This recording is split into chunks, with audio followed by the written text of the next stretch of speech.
Hi everyone, welcome back to my YouTube channel. ಇವತ್ತು ಕಡಲೆಕಾಳು ಸಾಂಬಾರು ಮಾಡೋದು ಹೇಗೆ ಅಂತ ನೋಡೋಣ.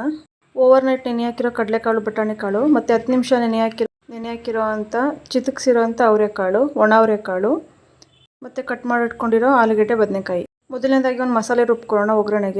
ಒಗ್ಗರಣೆಗೆ ಈರುಳ್ಳಿ, ಬೆಳ್ಳುಳ್ಳಿ, ಶುಂಠಿ, ಕೊತ್ತಂಬರಿ ಸೊಪ್ಪು, ಚಕ್ಕೆ, ಲವಂಗ ಪೇಸ್ಟ್ ಮಾಡ್ಕೊಳ್ಳೋಣ.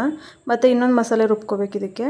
ಆ ಮಸಾಲೆಗೆ ಒಂದು ಅರ್ಧ ಹೋಳು ತೆಂಗಿನಕಾಯಿ ತುರಿ, ಹುರ್ಗಡ್ಲೆ, ಸ್ವಲ್ಪ ಖಾರದ ಪುಡಿ, ಒಂದು ಟೊಮೆಟೊ ಹಾಕ್ಕೊಂಡು ನೀಟಾಗಿ ರುಬ್ಕೊಳ್ಳೋಣ. ಈಗ ಒಗ್ಗರಣೆಗೆ ಸ್ಟವ್ ಮೇಲೆ ಕುಕ್ಕರ್ ಇಟ್ಟು ಎಣ್ಣೆ ಹಾಕ್ಕೊಳ್ಳಿ. ಎಣ್ಣೆ ಕಾದ್ಮೇಲೆ ನಾವು ಫಸ್ಟು ಏನು ರುಬ್ಕೊಂಡಿದ್ವಿ ಈರುಳ್ಳಿ ಮಸಾಲೆ, ಅದನ್ನು ಒಗ್ಗರಣೆಗೆ ಹಾಕ್ಕೊಂಡು ಅದು ಹಸಿ ಸ್ಮೆಲ್ ಹೋಗೋ ತನಕ ಚೆನ್ನಾಗಿ ಕೈ ಆಡಿಸ್ತಿರ್ಬೇಕು. ಅದಕ್ಕೆ ಒಂದು ಚಿಟಿಕೆ ಅರಶಿನ ಪುಡಿ ಹಾಕ್ಕೊಳ್ಳಿ. ಹಸಿ ಸ್ಮೆಲ್ ಹೋಗೋ ತನಕ ಚೆನ್ನಾಗಿ ತಿರುಗಿಸ್ಕೊಳ್ಳಿ. ಅದನ್ನು ಹಸಿ ಸ್ಮೆಲ್ ಹೋಗಿ ಎಣ್ಣೆ ಬಿಟ್ಕೋಬೇಕು. ಎಣ್ಣೆ ಬಿಟ್ಕೊಳ್ಳೋ ತನಕ ನೀಟಾಗಿ ತಿರುಗಿಸ್ಕೊಂಡು ನಾವು ನೆನೆ ಹಾಕಿದ್ದಂಥ ಕಡಲೆಕಾಳು ಮತ್ತು ಬಟಾಣಿ ಕಾಳು ಹಾಕ್ಕೊಂಡು ಅದನ್ನು ತಿರುಗಿಸ್ಕೊಳ್ಳಿ. ಆ ಕಡಲೆಕಾಳು ಬಟಾಣಿ ಕಾಳು ಹಸಿ ಸ್ಮೆಲ್ ಹೋಗೋ ತನಕ ಫ್ರೈ ಮಾಡ್ಕೋಬೇಕು.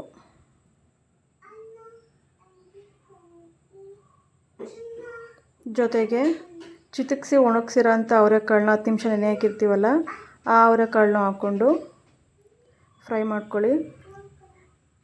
ಇದು ನಾನ್ ವೆಜ್ ತಿಂದೇ ಇರೋರು ಈ ಸಾಂಬಾರು ಮಾಡ್ಕೊಂಡು ತಿಂದರೆ ನಾನ್ ವೆಜ್ ಟೇಸ್ಟೇ ಬರುತ್ತೆ. ಸೇಮ್ ಮಟನ್ ಸಾಂಬಾರು ಥರನೇ ಸ್ಮೆಲ್ಲು, ಟೇಸ್ಟೆಲ್ಲ ಇರುತ್ತೆ. ಮತ್ತು ಇದು ಬೇಯಲಿಕ್ಕೆ 2 ಲೋಟ ನೀರು ಹಾಕ್ಕೊಳ್ಳಿ. ಇದು ಚೆನ್ನಾಗಿ ಕುದಿ ಬಂದಮೇಲೆ ಆಮೇಲೆ ಮಸಾಲೆ ಹಾಕ್ಕೊಳ್ಳೋ ಅಂಥದ್ದು. ಮೊದಲು 2 ಲೋಟ ನೀರು ಹಾಕಿರ್ತೀವಲ್ಲ, ಅದರಲ್ಲಿ ಚೆನ್ನಾಗಿ ಬೇಯಿಸ್ಕೋಬೇಕು. ಒಂದು 5 ನಿಮಿಷ ಕುದಿಸ್ಕೊಳ್ಳಿ. ಈ ಥರ ಒಂದು 5-6 ನಿಮಿಷ ಕುದ್ಮೇಲೆ ಚೆನ್ನಾಗಿ ತಿರುಗಿಸ್ಕೊಳ್ಳಿ. ನಾವು ಸೆಕೆಂಡ್ ಒಂದು ಮಸಾಲೆ ಏನು ಪೇಸ್ಟ್ ಮಾಡ್ಕೊಂಡಿದ್ವಿ ಅದನ್ನು ಇವಾಗ ಹಾಕೋಬೇಕು. ಕಾಳೆಲ್ಲ ಹಸಿ ಸ್ಮೆಲ್ ಹೋಗಿ ಚೆನ್ನಾಗಿ ಗಮ್ಮಂತಿದೆ. ಇವಾಗ ಈ ಮಸಾಲೆನ ಕಾಳೊಳಿಗೆ ಹಾಕ್ಕೊಂಡು ನಿಮಗೆ ಕನ್ಸಿಸ್ಟೆನ್ಸಿ ನೋಡಿಕೊಂಡು ಸಾಂಬಾರು ಗಟ್ಟಿ ಬೇಕಾ ಇಲ್ಲ ತೆಳ್ಳಗೆ ಬೇಕಾ ನೋಡ್ಕೊಂಡು ನೀರು ಹಾಕ್ಕೊಳ್ಳಿ. ಮತ್ತು 2 ಜಾರನ್ನೂ ತೊಳ್ಕೊಂಡು ನೀರು ಹಾಕ್ಕೊಳ್ಳಿ. ಜಾರು ತೊಳೆದಿದ್ದ ನೀರನ್ನ. ಸಾಂಬಾರು ಸೂಪರ್ ಟೇಸ್ಟಿಯಾಗಿರುತ್ತೆ. ಒಂದ್ಸರಿ ಮನೇಲಿ ಟ್ರೈ ಮಾಡಿ. ಹಸಿ ಕಾಳು ಸೀಸನ್ ಮುಗಿದ್ಮೇಲೆ ಈಗ ಒಣಕಾಳುಗಳಲ್ಲದೆ ಸಾಂಬಾರು ಮಾಡಬೇಕು. ಕನ್ಸಿಸ್ಟೆನ್ಸಿ ನೋಡಿಕೊಂಡು ರುಚಿಗೆ ತಕ್ಕಷ್ಟು ಉಪ್ಪು ಹಾಕ್ಕೊಳ್ಳಿ.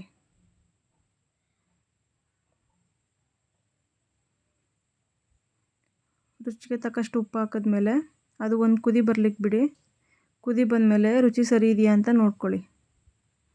ರುಚಿ ಸರಿ ಇದೆಯಾ ಅಂತ ನೋಡಿದ್ಮೇಲೆ ಕುಕ್ಕರ್ ಲಿಡ್ನ ಕ್ಲೋಸ್ ಮಾಡಿ.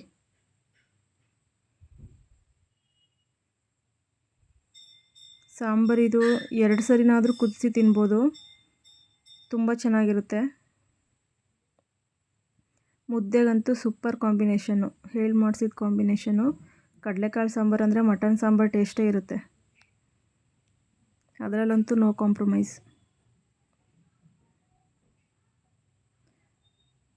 ನಾವೀಗ ಕೊನೆಯದಾಗಿ ಬದನೆಕಾಯಿ ಮತ್ತು ಆಲೂಗೆಡ್ಡೆ ಕಟ್ ಮಾಡಿದ್ವಲ್ಲ ಅದನ್ನು ಹಾಕ್ಕೋಬೇಕು.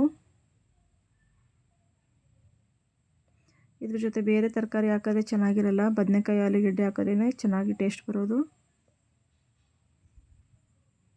ಕುಕ್ಕರ್ ಲಿಡ್ನ ಕ್ಲೋಸ್ ಮಾಡಿ. ನಾನು ಒಂದು 3 ವಿಷಲ್ ತೊಗೊಂಡಿದ್ದೀನಿ ಕಡಲೆಕಾಳು ಬೇಯಿಸಲಿಕ್ಕೆ. ನಿಮ್ಮ ಮನೇಲಿ ಕಾಳುಗಳು ಎಷ್ಟು ವಿಷಲ್ಗೆ ಬೇಯುತ್ತೆ ಅಷ್ಟು ವಿಷಲ್ ಕೂಗಿಸ್ಕೊಳ್ಳಿ. ವಿಷಲ್ ಆರಿದ್ಮೇಲೆ ನೋಡಿ, ಗಮ್ ಅಂತಿದೆ ಸಾಂಬಾರು. ತುಂಬ ಟೇಸ್ಟಿ ಸಾಂಬಾರು. ನೀವು ಒಂದು ಸರಿ ತಿಂದರೆ ಕಳೆದೋಗ್ತೀರಾ. ಟ್ರೈ ಮಾಡಿ ನೋಡಿ. ಅದರಲ್ಲಂತೂ ಅವರೆಕಾಳು ಹಾಕಿದ್ದೀನಿ. ಟೇಸ್ಟ್ ಅಂತೂ ಇನ್ನೂ ಸೂಪರಾಗಿತ್ತು. ನಮ್ಮನೇಲಿ ವೀಕ್ಲಿ ಒನ್ಸ್ ಅಂತೂ ಮಾಡೇ ಮಾಡ್ತೀವಿ ಇದನ್ನು.